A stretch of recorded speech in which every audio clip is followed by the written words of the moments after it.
Good evening. Glad you could join us tonight. We have some cause for celebration, which I'll get into in a moment. Hope everybody out there had a wonderful Passover, a wonderful Easter season, and now the weather is changing, moving forward. We're not freezing to death anymore, hopefully, and away we go. I said we had some reason for celebration. One of the individuals that we've had on this show, Bill Randall, who you probably remember, he was a fellow that about, 5-6 months ago was talking about JetBlue getting it into the city and so forth. And he's a private citizen. He doesn't have an axe to grind with this. Pushed it very, very hard. Had competition for people naming different things. It caught on like wildfire. And earlier today at about 11 a.m., the decision was finally announced. We've got JetBlue coming to Worcester starting, I think, November 7th.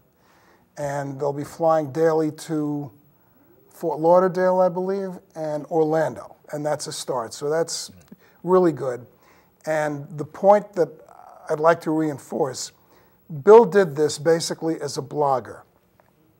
To some extent, Activate Worcester operates very much the same way. It's people on the ground exposing their thoughts, getting it out there, and they tend to take off. It's very organic, and it's a great thing. And that's a good segue as to what's happening this evening. As you know, we have a very, very major primary coming up on the 30th of the month, correct? Oh, I believe that's the day, yeah. And what's at stake, the big one, is the senatorial candidate to replace Kerry. And obviously, we have right now 5 people that are competing. By the end of the month, after you go to the polls, and I'd like you to do it, and not 10%, 30 or 40% should turn out for this. It's important, and maybe more. We'll have 2. What we're trying to do on our side with Activate Worcester, and we're very, very proud to be able to announce that we will have had, by the time we're done, we'll have had all 3 Republican candidates, and they're all outstanding. They really and truly are. And we had Mr. Sullivan on a couple weeks ago, who was a fine guest, good man, good background. Tonight we have, based on my perspective, an equally fine man, a little different approach, very, very bright guy, tremendous background. He's a doer, and he says what he thinks, which is wonderful. He's not into kissing babies and playing both sides of the aisle at the same time, and I think you're going to like what you hear. And my partner, Mr. Williamson, is joining us. How are you tonight? Good to be here. Good, always good to be here. Compared to the opposite approach, tell us about our guest. Well, without further ado, our guest is Dan Winslow. Not Dan Winthrop. Oh, Dan well. Winslow. Okay. You caught me on that one. And people probably have heard something about Dan, but he's the curriculum vitae just goes on and on and on. Mm-hmm. I think the most important thing to know is that he's worked both in the private and the public sector, mm-hmm. and been in and out, so that he can probably carry forward much better than folks that have, say, spent their entire career in the political arena. He's also, based on his resume, which I didn't realize, Dan is the only individual that's from western part of the state, central and yep. western part of the state, which generally we tend to be a little bit underrepresented, if you will. So it's great to have somebody who's outside got 128 those folks. Roots. You got it. Involved. Also, his mother's last name was Scavetta. That's right, half Italian. Okay, my mom always reminds me it's my better half. It's all good though. It all works out very, very well. So as you folks probably know, Dan's an attorney, was a judge for 8 years. Could have stayed longer, but chose to give up the easy chair and the retirement that he could have gained there, and moved into other areas. Mm-hmm. Worked directly for the governor, and he's been in several different law groups, and now he's concentrating on running for the Senate. Great. So, without further ado. Well, thank you, gentlemen, for having me on today. It's great to be here in Worcester. I really welcome the chance to speak to you as well as to your viewers through this program, because this is going to be a very important race. This is actually a race of nationally historic importance, because this is the only race for the U.S. Senate in the entire country. And Massachusetts has a chance to set the tone, the agenda, and I think the direction for the country into the next cycle, 2014, and maybe even shape it into 2016. And that's good, because we've got some serious challenges as a country that we have to start to come to grips with to start to solve problems and get us headed in the right direction as a country. You know, people ask me why I'm an optimist about this race, and I am. I'm an optimist about this race. Well, I'm an optimist because I'm a Republican in Massachusetts, so by definition I have to be an optimist, otherwise I wouldn't be a Republican in Massachusetts.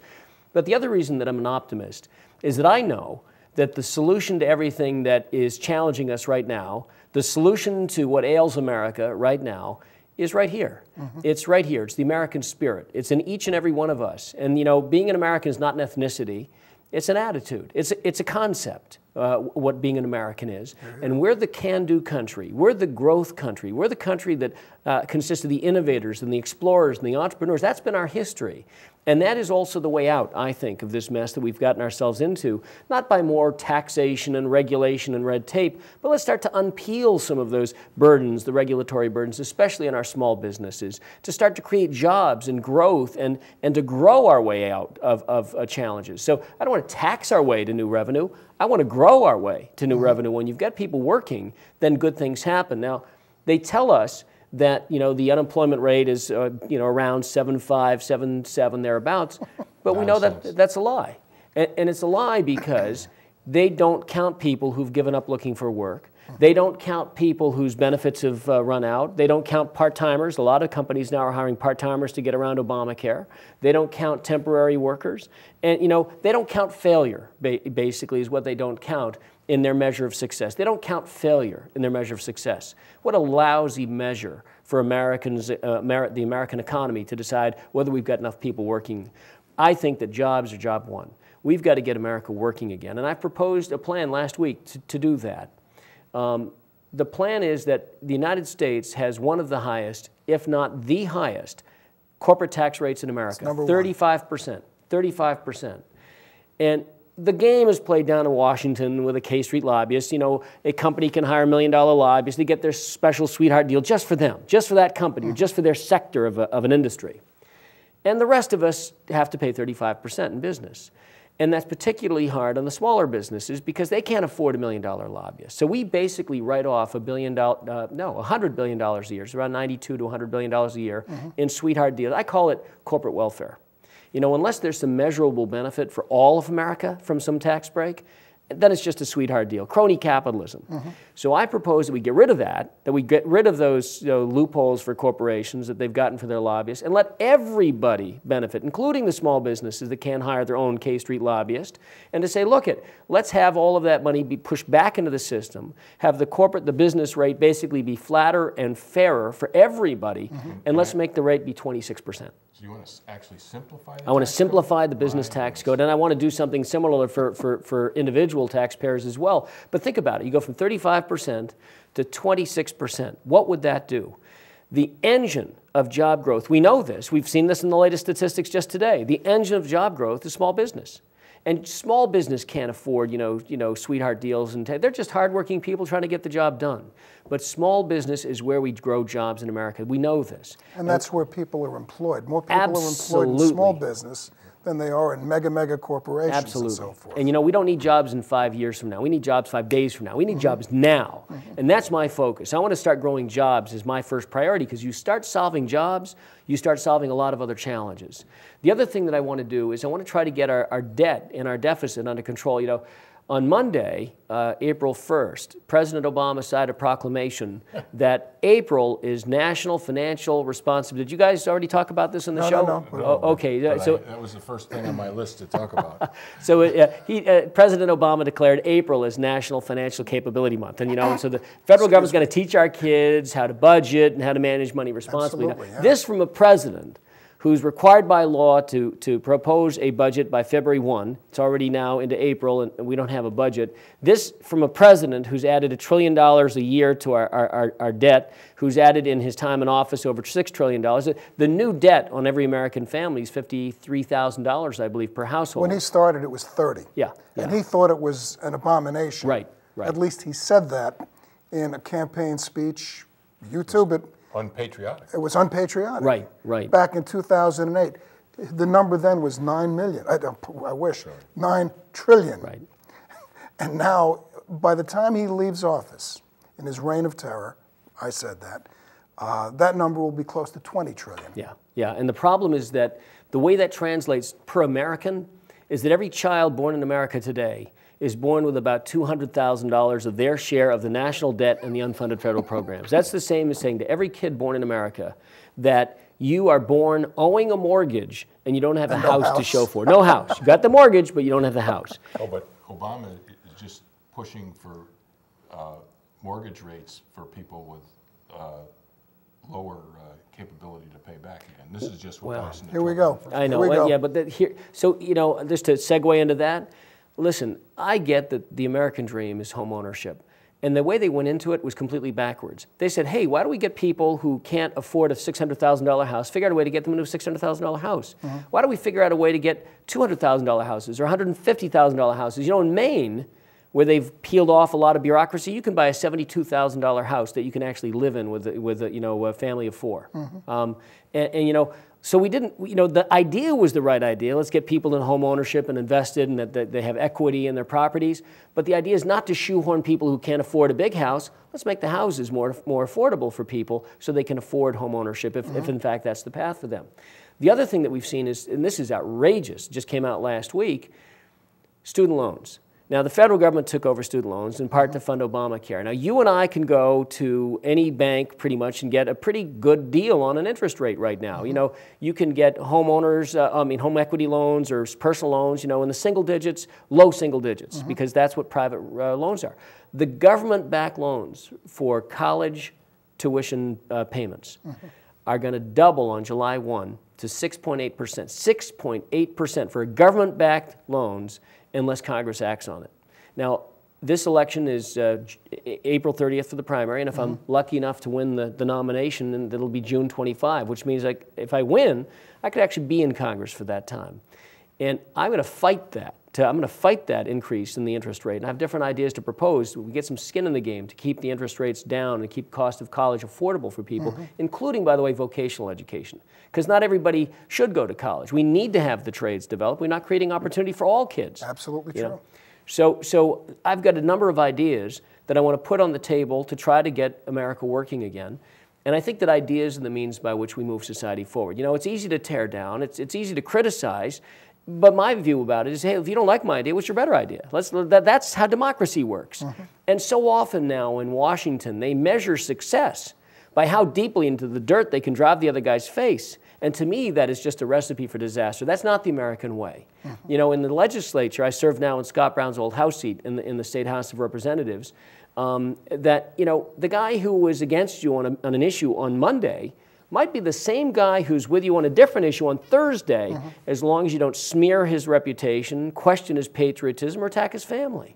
And that's how they play the game in Washington. So I've got a couple of attributes that I think, proven problem solving that allow me to go down to Washington, maybe be part of a solution down there. How would you describe yourself politically?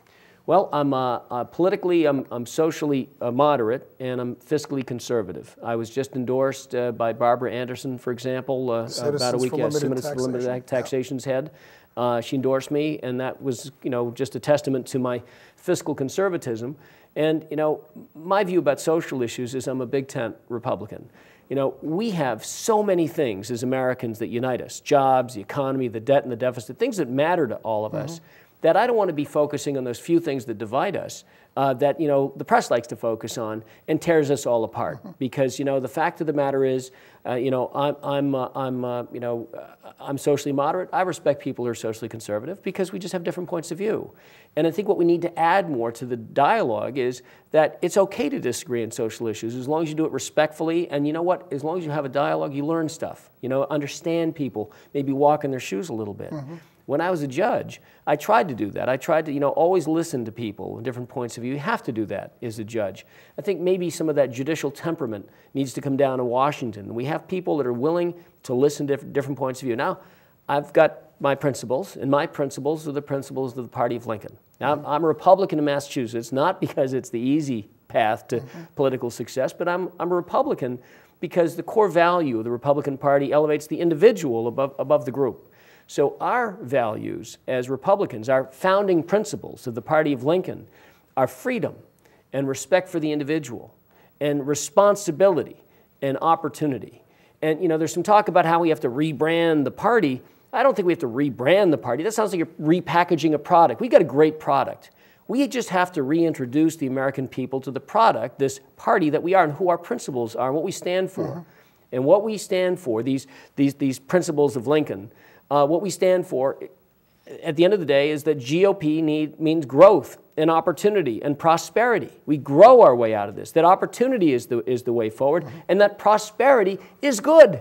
That we want to succeed. We don't want to punish success. We just want to give people to have a shot at success for themselves. So when I say opportunity, I go into the inner city. Education is the path to success. Education is the great equalizer in American society. We've got to do a better job, K through 12, and for higher ed and for voc ed. We've got to do that. Tell me a little bit about the education that your family has experienced. Yeah, my family grew up in Western Massachusetts. I'm the only candidate of either party who doesn't think that Massachusetts ends at 128. Just for the record, I want to get that out there. So if you care about people having a senator who's not from Boston area, I'm your guy. But my dad was an antenna repairman when I was a little kid, and then he started a small business. My mom, first-generation Italian-American, was a registered nurse, and I was the oldest of 4 boys in my family. By the way, we fought like cats and dogs, which is why this primary has been a great experience for me. These are my brothers, but I love to fight with them. You're back home again. If I ever knew how much fun it was to campaign against Republicans, I would have done it years ago. But the fact is that we're going to have a good spirited primary, and we're going to toughen each other up by this primary. This is not to tear down my opponents. This is to toughen each other up, to test each other out, to try on emphasize our arguments, and to see if we can't bring the best fight in June. Because at the end of the day, we've got to get elected. And electability is going to be, I think, a key consideration, because we know that we'll have zero influence with, say, an Ed Markey as the U.S. Senator, less so than a Steve Lynch, but they're basically the same with their entrenched congressmen. So I was the oldest of 4 boys, and my mom believed strongly that education is the key to the American dream. And my dad had launched a small business, and if you've ever started a small business, you know that money flows toward the business, not away from the business as you're getting started. So we didn't have the cash that we needed to go through college. My mom worked 3 jobs to put 4 boys through college, and I worked basically my whole life. So I started in high school. I shared this when I was at the first straw poll debate, but I worked as a house painter in high school, and my boss was this old German guy, and he said, "Dan, always remember the forgets." I said, "Remember the forgets? What are you talking about?" And he said, "Get in, get fast, get good, get lost." And it's good advice for politics as it is for paint. And I've always tried to do that. So I'm one of the few people to have a high-ranking job in all 3 branches of state government as well as the private sector. But I've had these jobs not to have the jobs and the prestige of the jobs. I've had these jobs to try to get something done. And I've done something of significance in each of these positions that I've had. And so I did that in high school and college. I worked my way through college as a carpenter. I built roof trusses and framed houses and windows. I shared the story. I was a lousy date in college because I'd always go to the houses that we framed up that Friday and show my date, how square the framing was and stuff. I was boring. Republican, I'm boring. And then in first year law, I graduated Tufts University with high honors, magna cum laude, and I was an honors graduate ultimately of BC Law. So I could have had any internship that I wanted. My first summer after first year law, I applied for and got a job as a laborer for minimum wage. And I did that partly because I knew that it would be my last chance in my life to work with my hands. And I've always loved to work with my hands. I've loved to fix things. I like to solve things. And it's that same love of fixing problems that I've taken with me into life, in public life. And I think that that's exactly the kind of person, and my experiences are exactly the experiences that I need to take down to Washington, because I think we can solve this. Well, so you said something about get out from your German boss. Is that bode anything towards term limits? Well, I actually drafted the first term limits proposal about 20 years ago in Massachusetts. It was held unconstitutional, and so I drafted the constitutional amendment, which we then tried to get on the ballot, and the legislature refused to put it on the ballot. I've taken a term limit pledge as a state representative, no more than 3 terms, and in this race, if I'm fortunate enough to win this race for the U.S. Senate, I will serve no more than 2 full terms. See, I think that you got to light a fire under these guys in our government. Say, don't get there to be there and have the prestige or the honor. It's great to have the honor, don't get me wrong, but you're there to do something. And you know, maybe I'm in politics. Actually, I know I'm in politics because when I got to the House, I was talking to a colleague who, he said, well, I've been here for 26 years in the legislature. And I said, well, respectfully, what are you going to do in the next 2 that you haven't done in the last 26? Really, why are you here?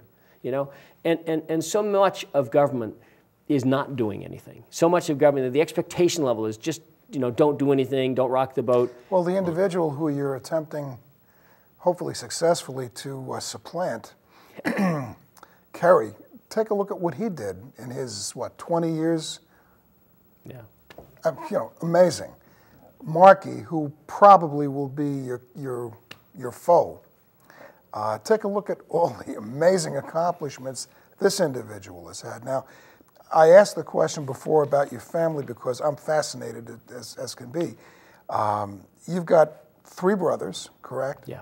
One an MBA, works in finance, and not 1 but 2 brothers who are both cardiologists. Right. Yeah. Where did you go wrong? I was the dumb one in the family. Yeah, I just was the lawyer. Wow. Actually, I was lousy at math, and I could only do 1/3. So I can tell you 1/3 of any number as a lawyer, but after that, fractions not my strength. It's great. So it's been great though. What I've loved to do is I've gone all over Massachusetts, come to Worcester and the Worcester area, a number of times. Because I'm not from Boston Metro originally, I understand the importance of the central and western part of the state. And people say, well, it's not big numbers out here. There's a lot of spirit out here. There's a lot of heart out here. And people in the Worcester area have to vote because the election is too important not to vote. If we basically have the same guys go back down to Washington who've been there for over a decade, or Markey's case, almost 4 decades, do we really think we're going to have a different outcome than we've had for the last 4 decades, really? So, if I'm the one lucky enough, and I tell crowds this, I say, look, I can make you one promise. I'm going to work hard, but I'm going to make you one promise. I promise that if people give me the chance to win the Republican nomination, and by the way, independents as well as Republicans can vote. A lot of independents don't realize that. It's always amazing to me. Excellent But point. I tell people that if they give me the chance by voting for me on April 30th, I promise that they will always be proud of the day they gave Dan Winslow a chance to get on that stage for June 25, because I mean it. I bring passion to this race. I bring ideas to this race. I'm not, believe me, I've got no monopoly on good ideas, but I've got to be willing to put ideas on the table. And I'm willing to be wrong, by the way, and I know that I'm going to be wrong because I've been wrong all my life, But that's okay to be wrong because that's how you get things to be better, But one thing I won't be is if you're looking for somebody to be sort of quiet and calm and just sort of go with the flow, I'm not that guy. I'm not that guy. I'm the guy that's going to go down to Washington, just like I've done on Beacon Hill. I'm going to shake things up. I'm not going to be a jerk about it. I'll be respectful about it, but I'm going to shake things up by new ideas. Ideas are the means by which we move society forward, and we've got to do this. We've got to start getting decent, hardworking, honest people in government so government's decent, hardworking, and honest. We've got to get back to that. How do you change the culture? The culture of entitlement, the culture that says, wait a second, should I really take this job and blow all my benefits, or should I simply, do my thing, watch Oprah during the day and eat bonbons and collect my check from the government? Yeah. That seems to be a situation that's been put into place that has permeated. And, the work ethic that obviously comes through with you from your dad, your mom, your brothers. This is what you can do in this country, rather than sitting home and thinking, hey, this is the way to go because the system is making it acceptable to do that to begin with, which is, how do you change that? I'll tell you, the laws of economics are going to change it for us. We are on an unsustainable path in America. We are on an unsustainable path. In 2033, thereabouts, the amount of public debt is going to equal the GDP, the gross domestic product of the United States. That's Greece, but it's worse than Greece. Do we somehow think that the laws of economics that are affecting, Cyprus and Greece and Europe are somehow that we're immune to these laws of economics? We're not. But when it comes to us, then we're going to be in bigger trouble. The good news is this. The good news is this. It's not too late to change it. We have here in Massachusetts this unique opportunity. We can step up. By the way, in our history as a Commonwealth, Massachusetts has stepped up at times when our nation needed it most. Think about it. The Battle of Lexington and Concord, the shot heard around the world. Cradle of Liberty. That's right. The abolitionist movement here in Massachusetts. The fight against slavery here in Massachusetts. The women's suffrage movement to empower women for the vote here in Massachusetts. There's a lot of... When America needed somebody to step up, Massachusetts usually provided a son or a daughter to do that. And I think that we're at that kind of an inflection point in our history now. I think that we're at that kind of an historic intersection now. And we, the voters of Massachusetts, have this opportunity. I hope we don't blow it by just sort of doing the same old and not engaging. Because, people are expecting 5% of the voters to show up if we're lucky at a special election. What do we have 50% of the vote? What do we have 70% of the voters show up? Do you know what kind of almost a revolutionary impact that would have on our country if the people decided to step up and take back their country? And I hope that I can earn the vote of the people who care enough about America and our kids and our grandkids to step up. And all I ask is for them to take just a half an hour, just go and vote on April 30th. Pull the Republican ballot and vote. I'm giving this race 18 to 20 hours a day, 7 days a week, and I'm just asking for 1 hour. What do people do? What do you want them to do? We're just about closing right now. From your perspective, what do people have to do to become more aware of Dan? How do they access information? Let them know. Okay, well, the first thing that people can do is go to my website. It's www.danwinslow.com, danwinslow.com. And if people want to keep in touch with my campaign by text message, they can text Dan, D-A-N, on their cell phones to 68398. That's 68398. And on my website, it has a volunteer link. People can sign up to volunteer. They can have a yard sign.